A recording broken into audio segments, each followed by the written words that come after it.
Oui, je dirais, moi, que les films de Spielberg, par exemple, Star Trek, même Star Wars, nommez-les toutes, ces films-là ont planté une petite graine dans l'esprit collectif, laissant sous-entendre que, ouais, on n'est peut-être pas tout seul. C'est sûr que c'est pas le genre de discussion qu'on a au bar, hein, ou en sortant de l'ouvrage.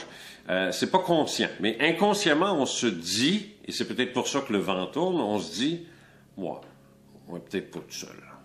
Loin de là. Radio-Canada annonçait, il n'y a pas plus tard qu'avant hier, ou il y a quelques jours, je parle mi-octobre, là, annonçait que l'Université de Berkeley vient de publier son catalogue des planètes habitables. Ça fait 5 ans qu'ils observent dans un secteur donné du ciel et en sont arrivés à la conclusion qu'une planète, pas une étoile évidemment, mais qu'une planète sur 4 pouvait être habitable.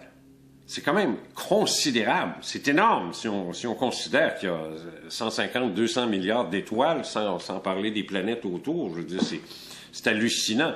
C'est pas une nouvelle qui a fait la première page du journal, mais c'est quand même ça.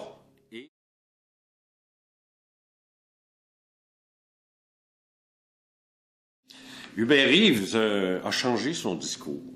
Hubert Reeves n'est plus aussi prudent qu'il était, parce que je l'ai entendu, moi, en conférence, il y a à peu près une dizaine d'années, où il disait « Oh, attention, on ne sait pas ce qu'il y a de l'autre côté, c'est ci, c'est ça. » Il était très... mais je l'écoutais, c'est beaucoup de choses qui se sont passées récemment. Je l'écoutais à une émission de Télé-Québec, je crois. Ouais, Super Science, hein, je crois le nom. Oui, c'est ça. Et dans laquelle il disait qu'il fallait être ouvert, qu'il y a peut-être des milliards de yeux qui sont pointés sur nous, et qui se posent, ou à tout le moins qui se posent aussi la question, est-ce qu'ils sont seuls?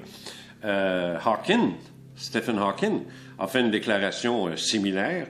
Le professeur Michio Kaku, la même chose. Carl Sagan, ça fait longtemps qu'on le sait aussi. Alors, il y en a de plus en plus. Bref, on dirait que la science, l'astrophysique, mais aussi la physique quantique, est en train de nous donner raison. Le temps joue pour nous. Nous, j'entends les ufologues.